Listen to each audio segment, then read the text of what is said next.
갑자기 변화된 캐릭터를 받아들일 수가 없었거든요. 얼음 이런 거.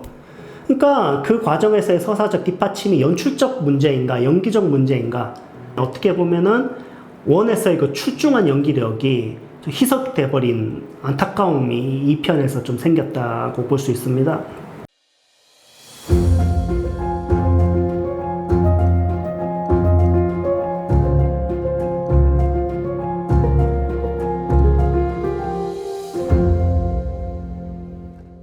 네, 안녕하세요. 스토리가 가치를 만든다. 스토리인 티어터입니다.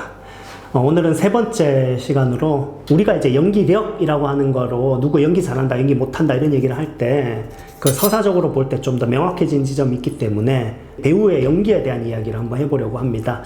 올해 또 재작년 이렇게 봤을 때 영화에서 가장 좀 대표적인 작품이 당연히 이제 범죄도시, 계속 이제 흥행 성공하고 있기 때문에 범죄도시의 주인공 마석도 역을 하는 마동석 배우의 연기에 대한 얘기와, 당연히 이제 그 드라마 OTT 쪽에서야 오징어 게임이겠죠. 그래서 오징어 게임의 성기훈의 역을 연기한 이정재 배우에 대한 얘기를 한번 해보면, 배우의 연기라고 하는 거를 어떻게 봐야 될지에 대한 서사적 그 이야기를 좀 해볼 수 있을 것 같습니다. 근데 제가 평론을 공부할 때 되게 인상 깊었던 그 교수님의 말씀 중에 하나가, 그 평론이라고 하는 게 이 한마디에 무너질 수 있다는 얘기를 하셨어요. 교수님이 평론가가 이렇게 만들어야 돼, 뭐 이렇게 작품이 해야 돼, 이런 얘기를 자꾸 하잖아요. 근데 창작자가 아니 뭐 왜 그래야 돼요? 싫은데? 이러면 끝이에요. 창작자가 의도하는 지점이 분명히 이 지점인데 이거를 보여줬어, 또는 전혀 미치지 못했어, 오히려 막 반대돼, 이런 얘기 할 수 있죠. 그래서 어떤 기준과 어떤 관점으로 보냐에 따라서 연기를 볼 수가 있는데, 저는 그걸 서사라는 기준으로 보고 싶습니다. 한번 얘기를 해볼게요. 마동석 배우는 연기를 잘합니까 못합니까? 자, 서사적으로 봅시다. 서사적으로 볼 때 범죄도시라고 하는 서사는 목적성이 뭐냐면 직진이에요. 그냥 스트레이트로 가는 거예요. 때려 부수면서. 뭐 그 외 없습니다. 그러니까 서사가 단순하게 쾌감 있게 쫙쫙 때려 부수면서 전개하자 이건데, 마동석 배우는 그 서사적으로 볼 때 완벽하게 연기를 합니다. 그 서사를 완성시킬 수 있는 배우가 마동석이기 때문에 마동석이 범죄도시에선 최고의 배우죠. 그래서 마동석 배우를 입체적이진 않다라고 얘기할 수는 있을지언정 연기력이 부족하다라고 얘기하거나 연기력이 나쁜 배우라고 얘기할 수는 절대 없다라고 저는 생각합니다. 자, 그러면 이제 오징어 게임의 연기를 한번 봤을 때, 서사적으로 볼 때 오징어 게임 1은 진짜 성공한 서사거든요.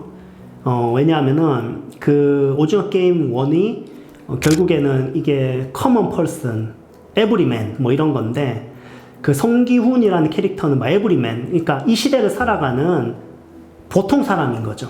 그래서 사채에 쫓기고 빚에 쫓기고 뭐 별 볼 일 없고 뭐 성공한 거 별로 없고 뭐 찌질하기도 하고 조금 정의롭기도 하고, 그쵸? 그런 인물이기 때문에 굉장한 공감을 가졌어요.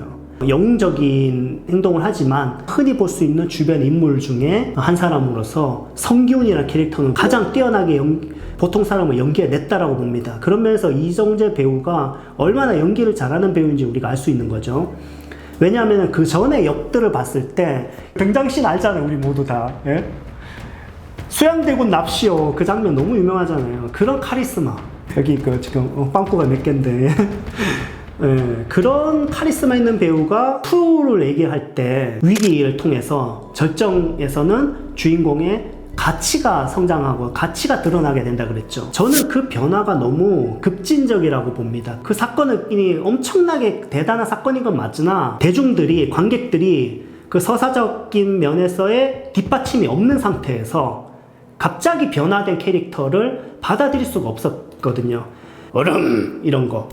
그러니까 그 과정에서의 서사적 뒷받침이 연출적 문제인가 연기적 문제인가, 저는 둘 다라고 봅니다. 보여주고자 하는 의도는 뭔지 알죠. 주인공은 그 오징어 게임의 사건을 경험했을 때 그 사건이 너무나 거대한 사건이기 때문에 주인공은 당연히 변화될 수밖에 없지만, 그 변화의 과정이 서사적으로 너무나 생략됐다는 거고, 그것을 표현하는 배우의 입장에서도 그래서 표현하기 쉽지 않았기 때문에 어떻게 보면은 원에서의 그 출중한 연기력이 희석돼버린 안타까움이 이 편에서 좀 생겼다고 볼 수 있습니다.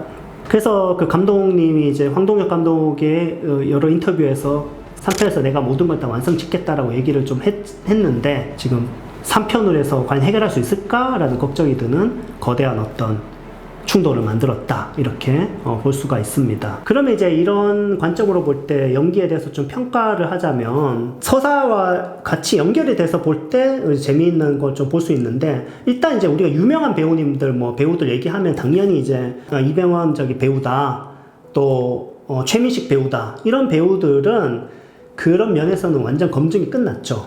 그래서 그 두 명이 나오는 영화를 보면 알 수 있죠. 바로 김지훈 감독님의 그 악마를 보았다가 바로 이병헌과 최민식 이 두 배우가 나오는 건데, 그 연기력의 정점에 오른 작품이 저는 그 악마를 보았다라고 생각하는데, 진짜 그 장면도 너무나 충격적이고요. 두 배우는 그 밖에 수많은 작품들이 있지만 둘이 만난 작품을 봤을 때 입체적인 연기를 현실 연기 세계로 끌어와서 보여줄 수 있는 능력을 갖춘 배우라는 면에서 이 두 명은 그 지점까지도 올라간 배우다라고 평가할 수 있고요. 그런 면에서 볼 때 또 한 명 더 있습니다. 김혜자 배우가 이제 여러 어떤 드라마나 이런 데서 뭐 우리들의 한국적 어머니상 이런 걸 많이 만들어냈지만, 봉준호를 좋은 감독을 만나면서 마더라는 작품 딱 제대로 된 거 하나 해도 되거든요. 그러니까 많은 작품을 통해서 보여줄 필요 없어요. 단 하나의 작품으로도 그 배우의 연기력은 정점에 다다를 수 있다고 보는데, 바로 마더에서 보여준 김혜자 배우의 연기력은 정말 어마무시한 세계를 보여줬죠. 김혜자는 모성의 양쪽 극단을 다 보여줄 수 있는 배우예요. 헌신적이고 그런 보통의 어떤 어머니로서의 한국적 모성도 보여줄 수 있지만, 모성의 다른 면은 잔혹하다는 거예요. 다른 새끼들은 다 죽어도 돼? 우리 새끼니까 너가 살아 라고 모성으로 표현할 수 있는 모든 면을 다 보여줄 수 있는 스펙트럼을 가진 배우가 바로 김혜자 배우이기 때문에, 김혜자 배우 역시 그런 입체성을 가진 배우라고 할 수 있겠죠. 그래서 그런 뭐 너무나 유명하신 배우님들 아니더라도 그런 연기적 스펙트럼의 잠재력이 입체적인 어떤 그런 면을 갖출 수 있는 걸 좀 보여주고 있는 배우로서 한 3명 정도 더 뽑아보자면, 조우진 배우 일단 정말 혜성같이 튀어나와서 대단한 지금 연기력을 보여주고 있는데, 조우진 배우 역시 좀 본능적인 연기를 합니다. 그리고 캐릭터에 대한 해석과 분석이 엄청 좋다고 생각해요. 내부자들에서 그 조우진 배우의 연기야 당연히 뭐 너무나 센세이션을 했고, 진짜 그 연기 하나로도 그 작품을 보고 싶은 그런 배우들 있잖아요. 조우진 배우가 그런 걸 보여줬죠. 회사원. 이게 회사원이 무섭거든요. 회사 이익을 위해서 모든 걸 다 바쳐야 되는 자본주의적인 사람이잖아요. 네, 아주 냉정하게 폭력을 행사하는 그 조상무, 진짜. 원래 이렇게 우리가 생각할 때 이렇게 악역이다, 무섭다 이러면 좀 이렇게 등치가 있거나 뭐 문신하고 막 이런 건데, 문신 안 해도 무섭죠. 회사원이 무섭습니다, 여러분. 살아보세요. 회사원이 무섭잖아요. 그 다음에 이제 또 한 명 더 하자면, 저는 곽도원 배우는 대단하다. 정말 저 사람 진짜 연기력 출중하다라고 얘기할 수 있는 게, 서사적 관점으로 볼 때도 그 어떤 작품을 만나든지 표현해낸다. 그래서 곡성이 그 연기력의 정점이라고 보는데, 곡성에서 주연을 맡았는데 그 나홍진 감독님 영화의 주연은 하기 힘들어요. 요구하는 것도 많지만 서사적으로도 보는 지점이 나홍진 감독님 영화는 굉장히 깊거든요. 표현하는 게 굉장히 입체적 캐릭터를 표현해야 돼요. 곽도원 배우 정말 그 나오는 작품마다 대단하게 입체적으로 보여주고 있다라고 볼 수 있고, 그러면 이제 요즘에 다들 좀 주목하고 계시겠지만, 우리 그 김실록 배우도 특히나 지옥에서 보여주는 그 연기력이 정말로 대단한 면이 있죠. 종교적 상징을 갖고 있으면서 구원자로서 등장하지만, 지옥의 그 사건에서 이 서사적 중심에 있지만 그것을 되게 가족적인 모성적인 걸로 풀어낼 수 있는 그런 캐릭터거든요. 김실록 배우의 그 지옥에서의 연기가 너무나 출중했기 때문에 김실록 배우도 앞으로 대단한 연기력을 보여줄 거라고 확신합니다. 오늘 여러 배우들의 연기를 서사적인 관점에서 좀 봤는데, 다음에는 이제 작품을 통해서 이 서사를 통해서 좀 더 서사 내용을 분석하도록 하고요. 그리고 요즘에 이제 확 뜨고 있는 배우들 중에는 뭐 김실록 같은 이런 배우님들이 상당히 어떤 그 스펙트럼이라고 하는 면, 또 연출적인 거에 대한 추상적 개념을 현실적인 연기로 보여줄 수 있는 연기 예술가로서의 어떤 자기 지점을 확고히 보여주고 있는 배우라는 얘기를 좀 했습니다. 여러분이 생각하는 그런 연기력을 보여주는 배우 누가 있는지 되게 궁금하거든요. 여러분의 의견 한번 들어보겠습니다. 오늘 여기까지 하겠습니다. 감사합니다.